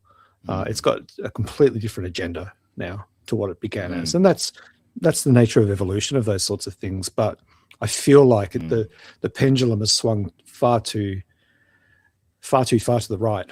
You know, that it's kind of, it feels like it's lost track of what it was supposed to achieve or what it can achieve. We know it works. And anyway, I think a lot of it came from like other social media platforms like TikTok, for example. That's how it kind of came, that they just dominated as soon as they came in. It was huge. Like, I'm not on it, but that just dominated. So I guess, you know, Instagram, the CEO is looking at that going, they're just taking so much of the attention, so they had to create reels, and that seems like it's just gone that way for so long. And even YouTube, I guess YouTube was taking a lot of attention as well. So, but yeah, that, I think what you were saying there as well, Justin, about you can show something and not have a big following, and it can really be seen by a lot of people. I think YouTube's kind of going down that, or that's where the kind of algorithm with YouTube, not that I know a lot about it, but I've heard, you know, there's a lot of small accounts that are just, if they're showing good quality content, they're actually getting quite a lot of exposure now as well. Absolutely. Which is promising. It makes you feel not like you're going to have to make videos for 15 years to have any chance or whatever. You're like, oh wow, the next video I make could get even maybe not 100,000 views, but it certainly could get. I've made videos, like some of the videos on this channel that I just made with like a chesty camera. I think a couple of them are up over 10,000 views or whatever, which for me, like, and that was when the channel had, I don't know, 500 followers or something like that, you know, like it's, and it's heartening. It makes you go, okay, that like, it's worth doing this. And not every video ends up like that, but it sort of, and so there's pros and cons to the algorithmic style of things. And that pro is that, you don't have to have a giant following to have a chance at being seen. But it's just rewarding good quality content rather than following like a specific formula that they want you to follow. Exactly. Let's just take a quick break for an ad read, if you don't mind. If you've joined a couple of things talking about algorithms, talking about the YouTubes and the Instagrams. If you're new here to the Camera Life, welcome. We do this twice a week, every Thursday morning at 9 a.m. Australian Eastern time, currently daylight savings time. We interview an amazing photographer, such as the likes of Jeff Freestone, about their craft and their journey and everything else that goes along with that. And then every Monday evening, 7:30 p.m. Every Monday evening, we have the Random Photography Show where we talk about industry news. We do live unboxings, and sometimes we'll have a special guest co-host and we'll have a chat to them about something that they've been working on. But more importantly, our Monday nights, the segment that we love the most is your images. You get to send us your photos with a little description and some specs and some settings, not specs, and we'll show them on the show and we'll have a chat about them. And you can just send your images to justin@luckystraps.com.au. And that's the one. That's the one. And just a little side note, this is a bit of an odd episode because for some reason YouTube isn't playing ball with the live chat, because this is a live podcast and you can listen to it later. But when it's live, you can jump in the live chat and actually ask questions or chat about with the other people in the live chat when it's working. But unfortunately today we've only had 6 manage to come through. Philip Johnson's become a new member. Thank you, Philip. That's really cool. And other than that, nothing's come through, but our good friend Dennis Smith is live chatting via my telephone, and he has another message that I'm going to read out, and that is Jeff needs to know that if the live chat was working, it would be on fire. This is so timely and full of gold. So beautiful. So nice. Thanks, Dennis is enjoying the chat. And I've just looked up, there is a known Facebook issue right as we speak. Facebook. We're not on Facebook. Sorry, YouTube. Sorry, YouTube issue. I just checked it out on Reddit. There's definitely something going on this morning for live chat comments specifically. So we're sorry, folks. Hopefully those comments will appear later, but They may If not. they don't, come on Monday night show and just and dump all your chat comments in there, or leave them in the comments on this interview afterwards. There are normal comments on YouTube, afterwards that you can just throw down the bottom, and we can jump in there. And Jeff we can direct him to answer any questions that you might have. Oh, actually, it's a good time to say that Jeff does have a YouTube channel, Creative Light Photography, or it's at Jeff_Freestone. And he started pumping out videos again. When did you restart sort of posting? A month or two ago? Probably November-ish. I think I started recording again. So, just trying to get a bit more consistency back with it, and just enjoying the process. So, it's a good way of connecting. I really just started it because I felt like we've been talking about, is that it's just, connecting on Instagram is just, it's gone downhill so much, and it's so hard to connect with an audience. So I just thought YouTube and what I'd seen from others connecting on there, and just being able to show, what I actually do out in the field as well, rather than just showing like the end result, which everyone sees on Instagram. It's like, okay, he's got that, but let's actually see what he's doing out in the field. I just thought that would be something interesting for people to see. Yeah, I agree. Definitely. And so go and subscribe, because what sort of videos can people expect to get? What will they likely learn over on your YouTube channel? Yeah, so at the moment I've just done in the field videos. So me just going out, taking the camera with me on a shoot, and just seeing my process out in the field, things that I think about. I am still just kind of adjusting to speak into the camera. So that's a hard thing. And I don't script anything and I don't really try and think about it too much. I'll just kind of wing it in a way. But just getting used to verbalizing the stuff which I usually just think in my own head when I'm doing it. Is another technique trying to learn. But just basically going out in the field, showing what I do. But I've also done a few post-processing videos as well. I love that about your video collections. There's sort of, yes, there's the field stuff, which a lot of people will learn from and get inspiration from as well. But then I love that you've also included the the end-to-end process, basically, of a shoot, which is great, because I think more people need to do that sort of stuff to show others. Gatekeeping doesn't help the craft grow, and I love that you're putting this stuff out there, which is great. And I also want to start doing a few more kind of like theory-based videos, or just explaining concepts and those sorts of things, because they can be hard to do out in the field. Being able to or you're dealing with challenging conditions and that sort of stuff, sometimes it could be hard to explain certain things about like composition and that sort of stuff. So I wouldn't mind doing some of that, just to go kind of like a deep dive kind of thing into some of that stuff as well. So just try and mix it up, I guess. Yeah, it's cool. And we look forward to more coming out. Speaking of being out in the field, you're a Melbourne City kid working out of a corporate office. Had you had much experience with the snow before, and what was it like venturing into the high country, as a city kid when there was snow? Again, that was another eye-opening thing for me. I'd never seen snow. I had to go to Germany to see snow. Really? So I'd never seen snow before. Yeah. So like when we lived over in the UK, the first time I saw snow was just traveling around Europe. I didn't come up here and see it at all. So deprived as a child. Parents never brought me up here. So that was really interesting. That was great though, because it was different, because like my wife hates the snow. Even though we live here, she loves living where we are, but just can't stand the snow. So you either enjoy it because you're doing something up there, but if you're just up there and you've got no goal of either photography or snowboarding or skiing, it can be a bit of a miserable place.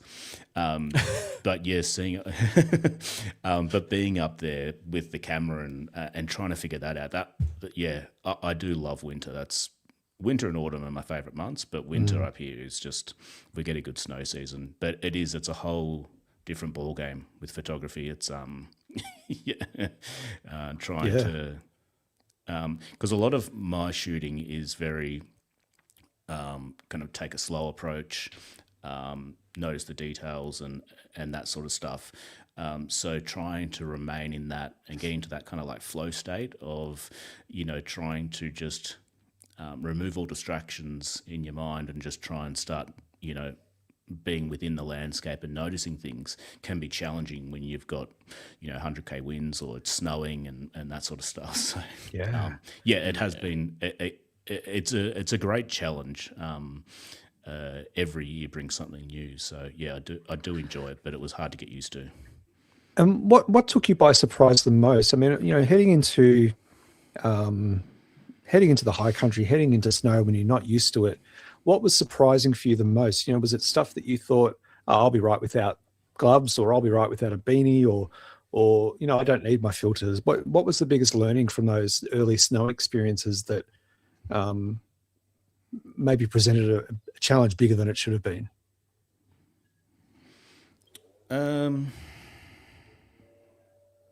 I think the main thing, and when I prepare people for coming, because I run workshops up in Dinner Play in Mount Hotham during the snow season, it's just being, from a photography perspective, it's just being prepared clothing-wise. So making sure that whatever clothing you're wearing is going to allow you to not get cold or not be or not get wet, especially as well. Because once you get like wet socks or something like that, or wet, anything, it's just game over. So just misery. having the right clothing. Yeah. So you want to be clothed to be able to just focus on your photography. But that can be a challenge to figure out as well, because when I initially did it, I just went all out and just got so much stuff. And I actually found that I just got so hot, like surprisingly too quick. So I was just stripping off, and because depends on what you're doing, but yeah, I'll go out into the snow and be walking, knee deep snow and trying to get places. So you've got to find that balance of having clothes that's going to keep you warm, but obviously allow you to move around and not get, I guess, too hot. So layering is really good for that sort of stuff. But yeah, just having like the right shoes. My hands, everyone has different things that go first, like in terms of getting cold. My hands are the first to go. So just having the right gloves. Bit of a shout out for Otex there. I use the Otex gloves. They're really good winter gloves. Have you ever tried Valorette gloves? Can we tempt you across to the dark side? They're very similar. They're from a friend of mine. We sell them through our website in Australia. That's all. They're very similar in terms of flip back fingers. No. It's totally fine. We even love having people come on the podcast talk about the camera straps and stuff that they use that aren't our camera straps. Right. We don't really care. It's more. It's really important for people that haven't bought this kind of stuff to know what works and what doesn't work from photographers that have used it. And I think that's super important, because online you can look and you can see these different brands and you're like, oh, I think that'll work. But when you can hear from someone that's actually used it in the out in the weather and says, yep, these work, then you're not getting stitched up by some company that's made an average product. 100%. So I think that's super important. Yeah, 100%. I have tried Valorette gloves. Oh yeah, I have had the Valorette gloves, and they're great quality. They're fantastic quality. They've got a massive range as well. They do have a big range. It's tricky a little bit for people to. We get a lot of emails, people trying to figure out which one they need, because I think they've got 6 or 7 models or whatever. And undergloves and Arctic mitts and all sorts of stuff. They're pretty specialized because they're based in Norway. The founder used to do like. As well as photography, but ran like sled dog tours in the Arctic Circle and things like that. So they're very familiar with the winter world. So they're quite particular on like, well, this is the sort of glove you should have for this setting, and this is the sort of glove you should have for this setting, kind of thing, as opposed to like a 1 or 2 across the board. But in Australia, in Australian winter, there's really only like a couple of gloves that you really need. We don't get deep winter. We don't get Arctic conditions. No, that's right. You know what it's like. Like you want to be warm, but you don't want to have like this giant mitt on your hand that you can't do anything with. So, there's a good balance. Yeah, no, the Valorant gloves and the quality's phenomenal. Great quality. Like you can just tell as soon as you get them, they're great Yeah. gloves. The only reason why I went with Otex is the guy reached out to me. He's an Australian guy. I think he's in Melbourne. And he'd seen my videos. So he just said, yeah, you want to check them out? And I was happy to. And yeah, they're great. They're very similar probably to the Valorant gloves as well in terms of functionality and that sort of stuff. They kept my hands warm. I'm pretty simple with a lot of this sort of stuff.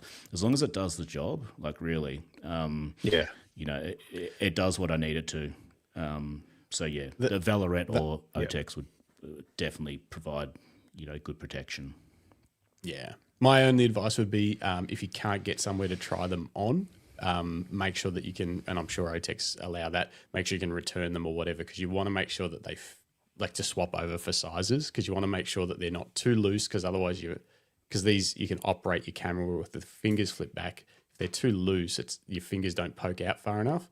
And if they're too tight, it's just uncomfortable. So you'd want to make sure you get the 100%. right size so that you can actually still operate your camera and be warm. Otherwise, you'll just want to take them off and then you'll get cold hands. It's exactly right. Glad you said that, because the first pair I got, I think I went a size up, and within like one shoot, I knew it was annoying, just the slightest of things of being a little bit too big. So I went a smaller size, and it just depends on what you like. But yeah, you want to make sure that you definitely get the right size with gloves. Yeah. It's interesting though, isn't it? At BFOP last year, we had the gloves for sale, and lots of people would come back from either, you know, the Hoffman workship when it was from the windy. workshop, and they apparently you guys have gloves, and their fingers would be blue, and you know, and it was more the windshield than anything. It was windshield up on the windy. mountain. Yeah, I think they got people without gloves come back, and they were just like, "What have you got?" It's like that up in the Alpine, especially like up in even near Bright, like Mount Buffalo. I've taken people up there that haven't been there, and on the ground, it's, you know, like it could be like, you know, in winter or autumn, it could be, you know, 10 degrees or something like that. But as soon as you get up there, it's in the minuses, and you don't know, you can't expect what it's going to be like or anticipate it until you're there. Some people are really shocked by the cold. Tell me about your sort of anything you've learned about your layers and what you wear, because I snowboard a lot and have snowboarded in Japan and New Zealand and stuff like that. Show off. Nothing deep winter, but Japan's gotten pretty cold, and I was shooting in Japan too. So snowboarding is one thing, but like laying in the snow for 45 minutes while other people snowboard while you're taking photos, a different set of chill sets into your bones if you don't have the right gear on, kind of thing. You know, it's like, so the most difficult thing with snowboarding was exactly what you talked about then, is the difference between being warm, say laying in the snow taking photos, or sitting on a chairlift for an exposed chairlift for a long amount of time in the wind. You need as much warmth as possible. And then the next minute you're hiking up the side of a hill with a backpack on, carrying a snowboard, and absolutely roasting, way too hot. And there is one surefire way, the best way to kind of try and thread that needle of both sides is, unfortunately, the most expensive gear, the most expensive outerwear, the most expensive layers are the best at providing warmth, but also not making you hot and sweaty. Is that what you've found? Have you had to buy expensive stuff to kind of get around that issue where you're like too cold, too hot?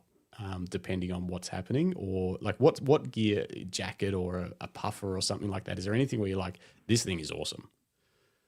There's definitely an experimentation process, and you can only experiment in the conditions. Like you can't know, like especially when you're up in the snow, you can't know if that jacket's going to work, because you can go, okay, that's going to protect me in terms of warmth, and you're going to stay warm. But exactly right, like a puffer jacket, if you're trying to hike with a camera bag, it's not ideal.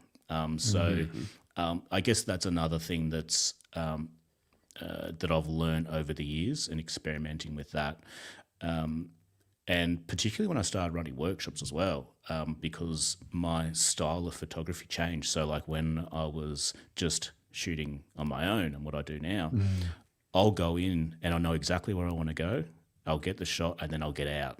So it's a lot of movement. It's not standing around. I'll get in, get the shot and move out.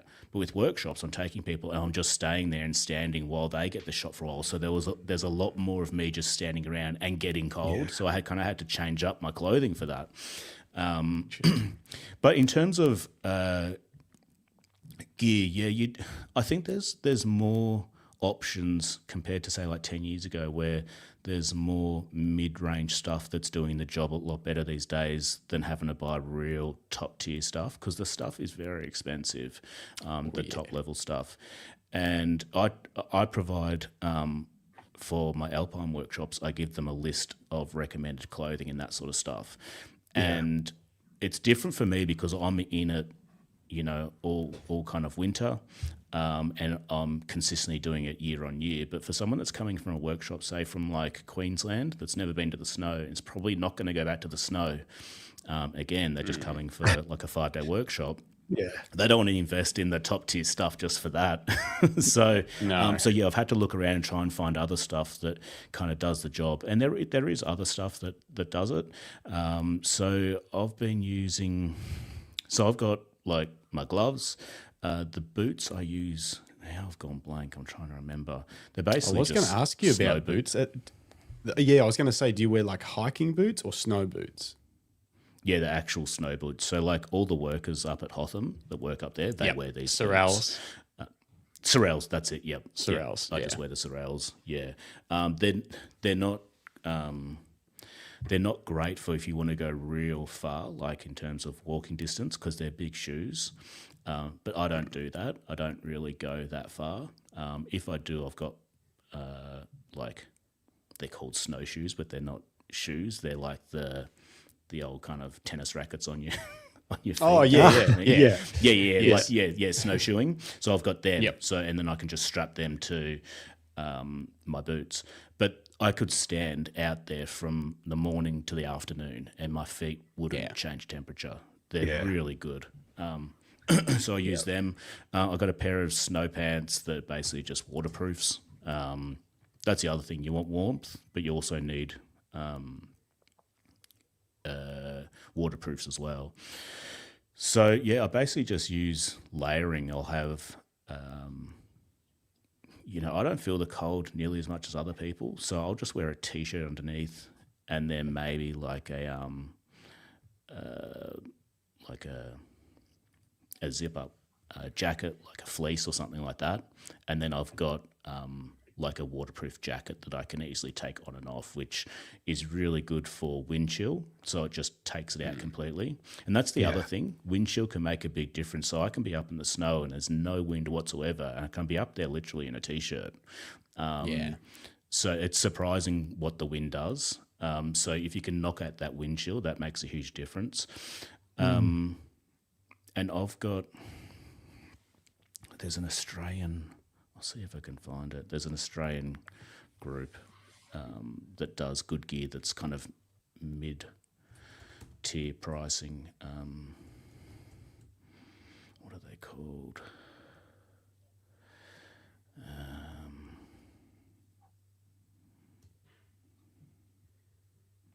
Sorry. Oh, XTM. Maybe sorry. I was about to say, I don't know about the rest of the gear, but I know XTM do good copies of Sorel boots. So if people don't want to invest, like Sorels are expensive. They're one of those things that buy them once, have them for life, probably. You buy them unless once, you're doing they are. Yeah, unless you're a Mount Hotham lifty or something, you might have to replace them every few seasons. But if you're just going on snow like trips, you could have Sorels forever. But XTMs are probably a third of the price or something, and I'm sure they're fine. Like they're very similar. XTM's design, really good. Yeah. Yep. They're like I think he's a Melbourne guy, and he does like really good quality ski gear. So I've got like a ski jacket, which is a lightweight jacket, and they actually have like good design jackets where it comes with like a zipper jacket underneath the vest, so you get like a 2-piece. So that's for warmth, and then you've got the jacket that goes over the top. But yeah, in terms of pricing, they're much more affordable compared to what's like I don't know how to say Patagonia? it. Arc'teryx. Arc'teryx, yeah. Arc'teryx. Oh yeah. If you go into one of those shops and have to buy a full set of kit to go on a snow, you won't have change from $3 or $4 grand. No, it's crazy. Like an Arc'teryx puffer jacket's probably $700 or $800. Far out. Yeah, they're crazy. The first time I went looking for that stuff, I was just like, whoa, I was so shocked when I saw the price tag.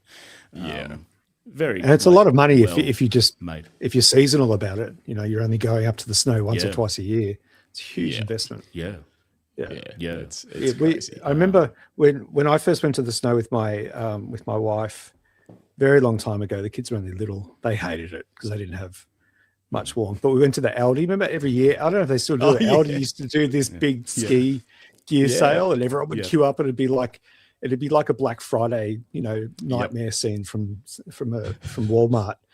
It's just crazy. People fighting over trying to jackets find sizes that fit or whatever. Try these on, and the kids like, don't fit. And you're like, too bad. That's all there is.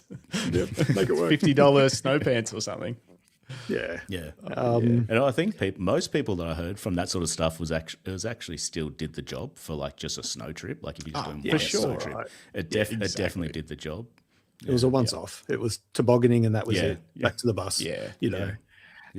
Jeff, let's talk a little bit about your workshops. So, it's amazing that you had that life change in 2017. You discovered actually that you love getting out with the camera, and learning more about photography, and starting to build yourself as a photographer, and I imagine sort of the basic, at least, business principles behind that.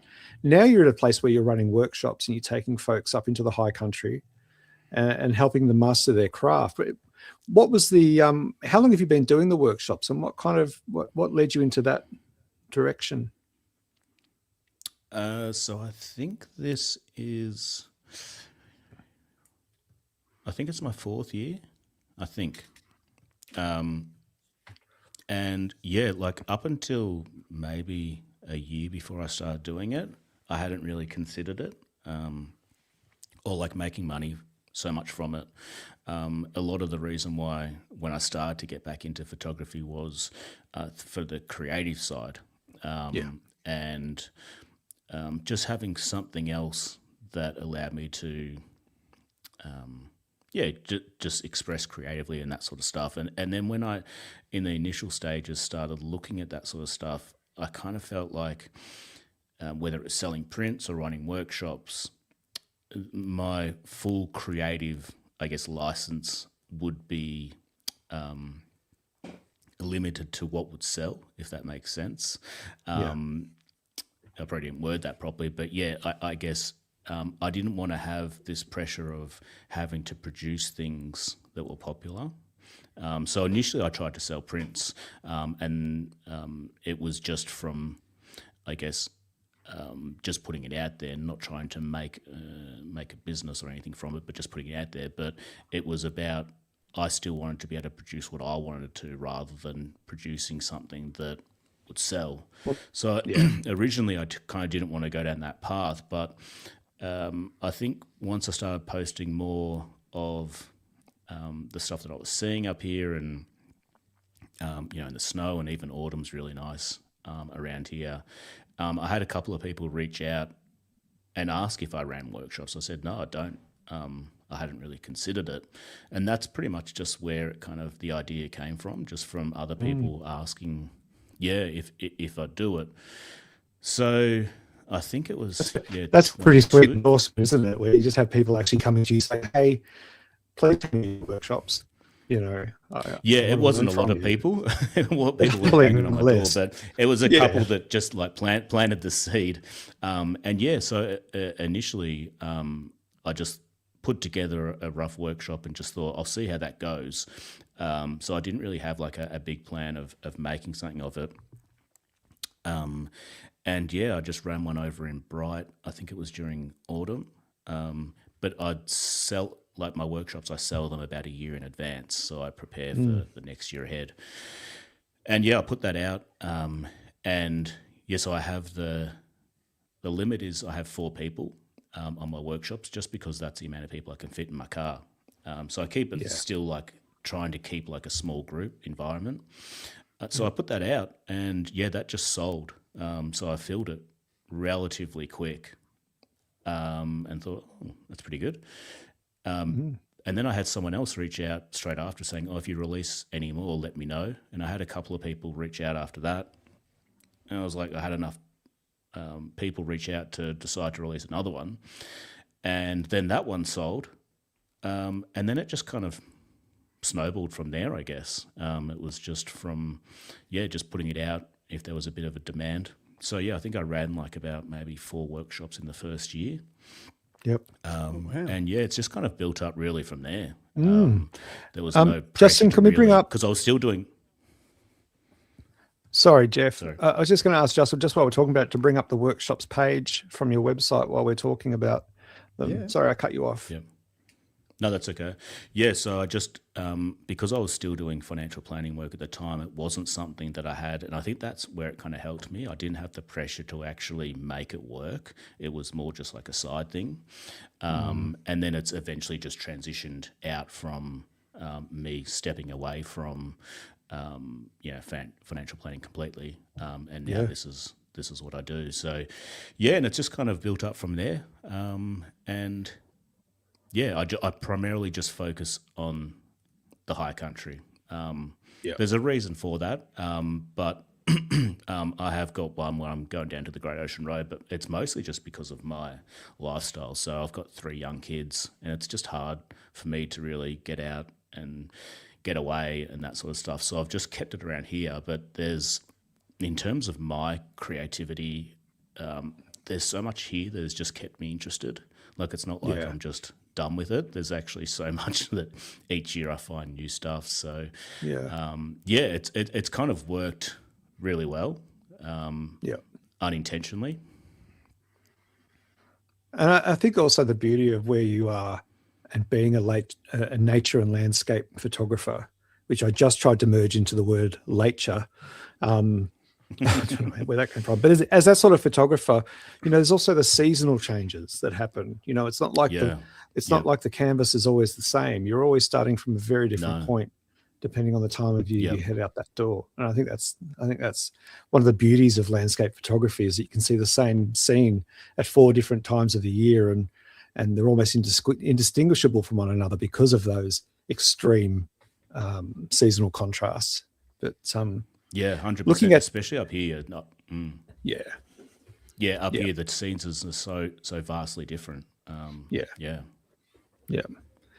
So you've got a lot of Alpine winter workshops. You've already got a bunch that are sold out, and others that are only a couple of seats left. And then your Alpine winter workshops are also sold out. Oh, I see. There's the Otways one. You've got one spot left on your Otways, but a bunch of other workshops coming. And then later in the year, after BFOP, we've got the intimate plant workshop. Yep. And on that question, are you returning to BFOP this year, or you're not sure yet? Yeah, I haven't heard from Matt or Nick, but I'm pretty sure, I will be. It's been great joining the community. I got my BFOP jacket last year, which was great. I told them that's what I originally started up for, was just to get the jacket. So now I got the jacket. But how many have you such been a to? Great community. How many BFOPs have you? I think that was my 3rd. Okay. Yeah. Yeah. Nice. And the first one, I just had no idea what to expect. I'm guessing you guys are probably the same. Well, 2024 was our first, and we had we thought we knew what to expect, but we were completely blown away from it. And even when we returned last year, and last year we went all in. We had a Lucky Strap stall, as many people in the chat will know. Plus, we're running live podcasts every morning from our Airbnb. It was just even having had pre-experience. Last year was just bananas compared to the year before. So I kind of wonder what are they going to have to do? Shoot one another out of a cannon or something to top last year? That's a good idea. To see. It is a good idea. I mean, they electrocuted each other last year. So, who knows how far they're prepared to go. Nothing's off the table with those guys. No, not with those two. Definitely not. But no, it really has been great joining it, and particularly for me, because I'm quite isolated, well, literally isolated where I am. So before that I joined BFOP, I didn't really have any exposure to really any other photographers. Like I maybe speak to them online, but joining BFOP, and being able to actually interact with other photographers was just great. I originally just joined because that's when I started selling my workshop, so I thought it would be a good way to get a bit more exposure. But it's a lot more than that. Like for me, I just really love going and having a weekend where you can, the whole community is pretty much just, everyone just seems like they're all on the same page, both like instructors and the people that attend. So it's a lot of fun. Matt and Nick, they do it so well. I don't know how Matt has the time. Like I don't think he sleeps. I'm pretty sure he doesn't sleep. No, he's a robot. Yeah, but Might be AI. Yeah. Yeah, maybe. Who knows? Matt GPT. He doesn't exist. Matt GPT. That's good, Jay. That's really good. He'll be wearing a T-shirt saying that next week. He will. Yeah. We should. I'm going to write that down. Yeah, because we're looking at doing some new merch maybe for BFOP 2026. Oh, great. Yeah, cool. Yeah, we've got some zany ideas going. So stay tuned for that one, folks. If you're heading to BFOP, we'll hopefully have some new stuff for you. You'll never know. Let's talk gear. You mentioned earlier that you were using a point and shoot. You decided to step it up a bit. You found yourself a Canon DSLR. We all make mistakes, Jeff. But where are you now with gear? What are you shooting with these days? Oh, you'll probably say that I've made a worse mistake. With going to Sony. You didn't go to Nikon, did you? Oh, God, that's the worst mistake, Jeff. So tell us about your Sony experience. So, one thing to get off the bat, I'm not a Sony fanboy. I am definitely not a fanboy. That's for us to judge. Yeah. So I think I had, there was the 5D Mark III or something. And then, 5D, yep. Yeah. And then I think once I wanted to move to a different camera, that was going to just do a bit more for me. I was looking at mirrorless, and at the time, that's when Sony was dominating the mirrorless market. You know how they got into it so early, and they just dominated it, and Canon and Nikon really just took their time to get into it. So, well, I think they thought it was a passing phase. So yeah, maybe. Yeah, I don't know. I'm not sure why. Maybe they got caught behind the 8 ball, I think, a bit as well. Just with like say Sony was just cranking, and then Fujifilm was cranking, and they were like, better get onto this. Yeah. And I know they had a lot of people, like loyal customers, that wanted them to probably move to that, and they just held off for so long. And I was like that. I was like, I'd stick around for a Canon mirrorless, but it didn't happen. So I just went to Sony, and I like the camera. I'm kind of well past that stage of having to buy gear just because it's gear and stuff like that. So I would move to something else, like, but Sony does everything that I need it to. I'm invested in the system, so the lenses and so forth. It would be a nice thing to move to. Like, I'd happily move to Canon, Nikon, any of those, but the cost of doing it, and how much you lose moving, that sort of stuff. Like, it's a tool that does the job. My lens selection. Is it a beeping? I can hear that. Sorry.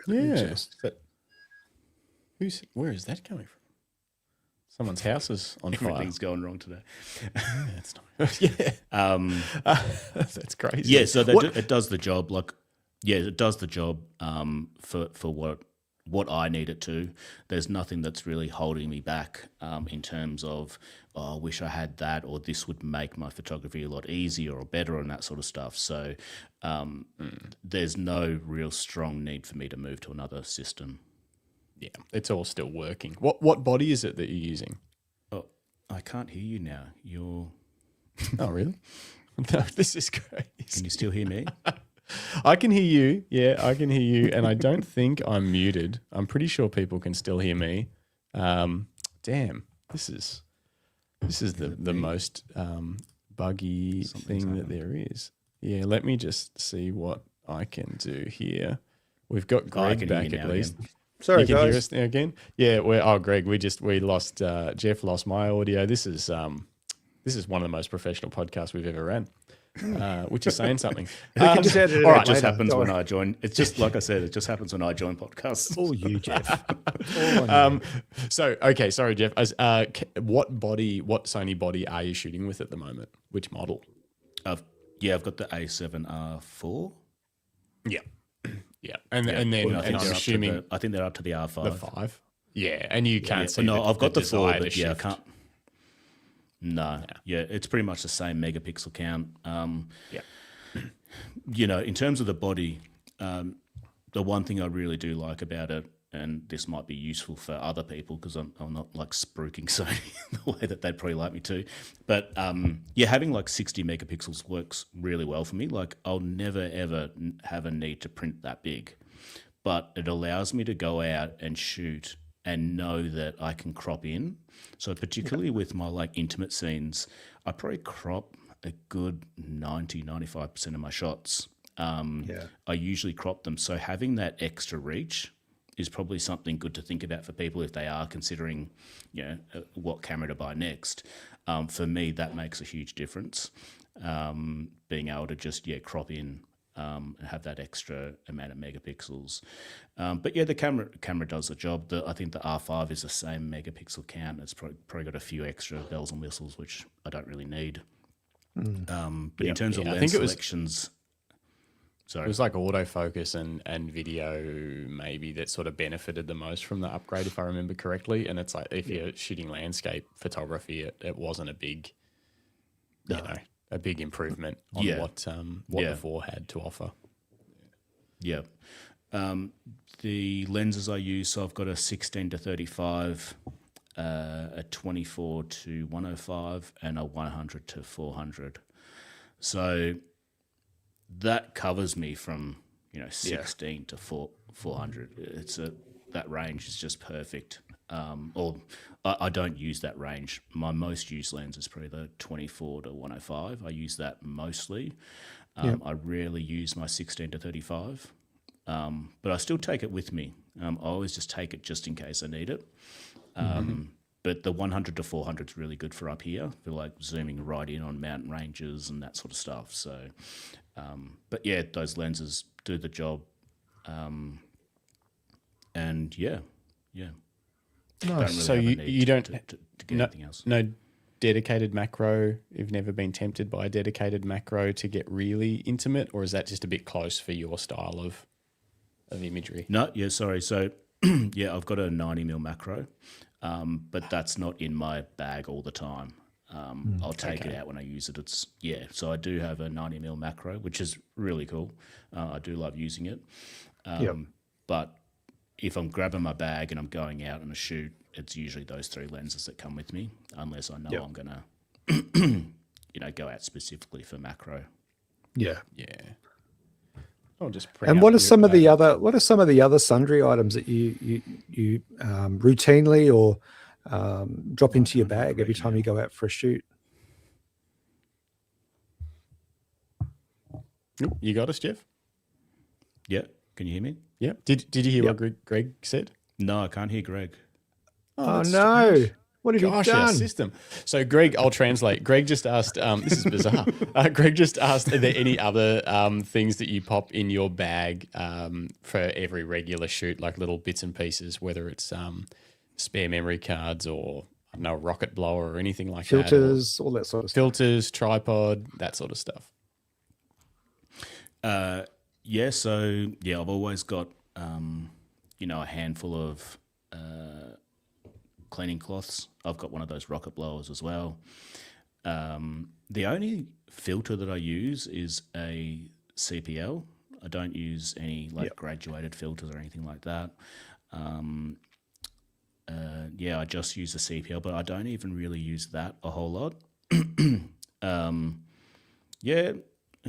Mainly apart from that, it's just making sure I've got the right, clothing and stuff like that. Like, my gloves are in there. I carry a tripod. I primarily shoot mostly on my tripod. I don't shoot a whole lot, just handheld. Spare batteries. I only have like my standard, just one memory card. And other than that, I try and keep it as light as possible. Anything that kind of slows me down, I try and keep it out of my workflow. So I just try and keep things quite minimal. Yep. Yeah, unless it's helping me or adding to what I need to, to capture a scene. I don't keep it with me. What sort of bag are you putting it all in? I've got a Shimoda, bag, but I can't remember. I can let you know if you need to put it on, but I can't remember what the Shimoda bag is. Do you know that Bunnings sells Shimoda camera bags? What? Bunnings have this whole new. I don't know how new it is. 'Cause I don't shop there No. often. No, I'm serious. They have like a drop shipping thing now, and they sell everything.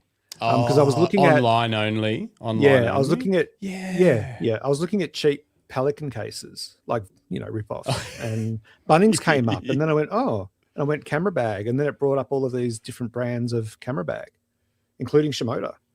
So it's one of those, I doubt I would ever buy it from there because the customer service, like if you had a specific problem and you wanted to call the company, you can't really go to Bunnings and say my camera bag does this. I wouldn't. Yeah, I don't like these places that are just listing everything under the sun and drop shipping it. It's not my style. If anyone's still listening out there, it's because it's really disconcerting not having the chat. I don't know if we're just talking into the void or not. I miss it. The chat's my safety blanket, and I miss you guys. But if you are still listening, remind me on Monday night. Just say, just remind me about Greg's Pelican case, and I'll show you some of the product research we were helping him with. On Monday's Help. show. That's an interesting word. Helping. We were helping. So I've just been, oh, wow. Look at this image. Yeah. Tell us about this, Jeff. Yeah, so that actually got me, I don't enter a whole lot of photography awards, but that actually got me black and white. It won the black and white category in the Australian Geographic Awards back in maybe 2020. I can see why. Yeah, so that was not too far from my house. That was during I think it was the 2019-20 bushfires up here. Okay. And I was I can't remember what I was doing. I think I was just going out because I could see that cloud coming up, and I just thought, maybe I could just go out and see if I could get some interesting kind of like documentary style shots. And that was in a town. So the fire was in a town for about 40 minutes away. Was that from a fire? That was just 5 minutes down the road from my house where that tree is. So I saw that smoke cloud just building, and I just kind of just jumped over one of the farming fences and went out to kind of position the tree just below that smoke cloud. But it was a devastating time, and I kind of felt weird about kind of photographing something so devastating and putting it out there as well. I kind of felt a bit strange about that, but it was the only one that I really showed just because I guess artistically I kind of liked how it kind of looked, but also documenting something as well in time. I don't do too much of that, but it was interesting watching that cloud as well, just build up like that and come over that tree. Yeah, the way that it's almost imitating the tree shape is it's magic. Yeah. Very cool. Yeah. Yeah, I love flicking through your image galleries. Just very, very cool. This image gallery is just on Jeff's website, creativelight.au. Just under the gallery section, you'll find it, and it's got a great mixture of I guess more traditional landscapes and then stuff like this, the intimate, side of things. Yep. Yeah. Wow. Yeah. It was interesting when I came up here trying to figure out, and that's probably a bit of a thing about this place and how it maybe developed my style unintentionally, is that in the learning phase of photography, you're always mimicking what other people have produced, and you start out by going to like iconic places and shooting, popular, well-known subjects. And up here, there's not a lot of that. Like, it is an iconic region, but there's not a lot of iconic subjects to shoot apart from that one you got up on the screen there, which is Mount Feathertop at Hotham. So a lot of that, my images came from me just trying to actually have to find my own kind of subject matter, because there wasn't a lot to go to. Like we don't really have waterfalls here, and a lot of photographers will go to that, go down that path or shooting the coast and that sort of stuff. And but yeah, so there wasn't a lot of that. So I kind of had to really find my own stuff to shoot. And what I struggled with most was just how vast and how big the landscape is up here, and trying to make sense of it, because it's, especially when you start photography, what you see with your eyes is a lot different to what you see through the lens, or trying to make sense of a really nice landscape in a photo can be challenging. So, going down that more intimate kind of side helped me make sense of the landscape, I guess. Yeah, And just focus these on shots, specific things. Yeah. yeah, like this with the beautiful color and just an element of a tree. Just it's not so close up that it's just a leaf, but it's certainly not the full tree, and it's just that in between. That is so interesting and striking, and like this. Look at that.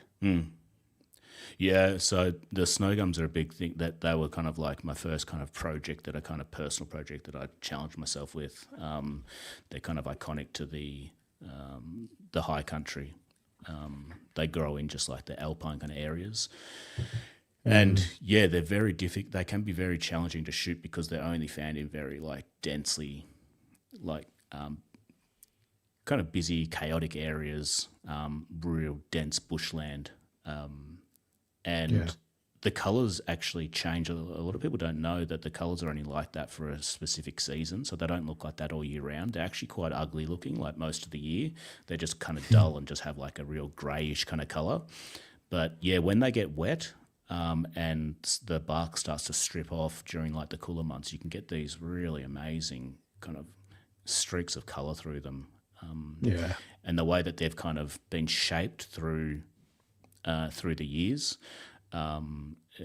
every single tree looks different and has its own kind of character to it as well. Yeah. And the way that they twist and bend and stuff is it's sort of an endless. I don't even know where you start. That's what's crazy. It's like there's so much going on. It's like, where do you start when you try and find a composition in this sort of scene? That's right, yeah, and that's the challenges I had, and it was trying to figure out how do you actually make sense of the chaos. So a lot of that is what I teach on the workshops, is trying to make sense of chaotic environments, and trying to find a scene within something that's to the eye very chaotic, but how do you kind of make something or find subject matter that can create an interesting composition. Yeah. It is a challenge. It's not easy, especially going from just shooting big vistas where your scene is just there, where you can see it as soon as you rock up to it. It very much is about slowing down and trying to, just find things that jump out at you, or find things that are interesting to you that grab your attention, and then trying to compose that. It's a process, but I've found it quite rewarding, and keeps me inspired and motivated to go out and find more. Have you got a favourite photograph? Not really. I think they just change each year. Excuse me. Because I spend most of my photography time out during autumn and winter. And each year, I think when I find something new, that becomes my new favourite or something like that. But yeah, if I had to pick something, it would probably be one of my snow gum images. I do love the uniqueness of the snow gums, whether it's in the snow or during autumn or something like that. I like the cattlemen's huts as well. That one there, the cattlemen's huts. I love shooting those huts as well. Yeah, I probably don't have a favourite photograph. I've probably just got a collection of them. Yeah, yeah. And I know what you mean where you say and it kind of changes through time as well, depending on what you've created recently, or sometimes you look back and think, wow, actually that one never really stood out, but now it does for some reason. Yeah. But yeah, there's And I think it's maybe some of them that stand the test of time as well, where you can just keep looking back and going, even though you're producing, well, hopefully each year your work's getting better and better. You can look back at an image and go, well, I still really love that. I wouldn't probably change anything about it. Maybe the editing, but editing can be done. But compositionally, I think I nailed that shot kind of thing. So I think that's a good way to learn as well, is reflecting on your work and going back and looking at it and seeing, what worked and what didn't. Particularly because I shoot seasonally, so each year I can look back and go, okay, what am I going to do this year? And I kind of sometimes set myself little kind of personal projects as well, just to kind of go, okay, this year I'm going to go out and just focus on real tight, intimate shots of leaves or something like that in the landscape. But it's I think you've got to find ways to keep yourself motivated to keep going out to the landscape. Whether that's creating personal projects or whatever it is, changing things up and going to different locations, just keeping yourself inspired. It's funny you say that about looking back. So Jim and I ran a wedding photography business together, shot together a lot for about 10 years. And there were times like we would get better and better. We'd always be pushing each other, almost competing to get better at just whatever, or who got the best shots. If we shot a wedding together, there would always be a competition of like who got better images. But there was a point in time where we looked back on our work from say 5 years before, and we were like, did we used to be better? Because these are good. Like we looked back, with a bit of time, and then you look back and you're like, damn, these are we making stuff as good as this anymore? Because these are great. There was almost enough separation and to forget about them when you looked back and you were like, what? It was almost like someone else had taken them and we were like, damn, these are good photos. Are we even those photographers anymore? It was kind of weird. Yeah, it's interesting the kind of like things that you go through looking at your photography, and there's so many things that you go through that like other, areas of, I guess it's probably all tied into being a creative and stuff like that. So whether it's painting or whatever, but it's easy to go back and look at things and go, what have I done right there? Or that was really good. Or I think it's just a part of the journey really, and becoming better at what you're doing. Indeed. Jeff, can you hear Greg now? Is he back for you? Can you hear me? No. Oh, that's so bizarre. You're going to have to do the farewell, Justin. I'll have to do the farewell. Otherwise, Jeff will be like, hang on, is the show still going or what's happening? Before we go though, what's coming up, Jeff, other than all the workshops you've got going on this year and potentially Beef Op, depending on Matt and Nick, what have you got any projects in the works that you're kind of playing with, or what's going on with you in the year coming up? So my workshops are kicking off soon. Like my first one is, I think, mid-April. But other than that, it's probably I want to put a bit more time into YouTube this year and just creating a bit more content, and I just want to try and stay consistent with it more than anything. Last year, I had a good role, and then I just lost the momentum. And I really enjoyed it, creating the videos, but also being able to show a lot more of what I do rather than just posting on Instagram. So I kind of want to keep that up, and I think just staying on track with consistency is probably the main thing that I want to focus on.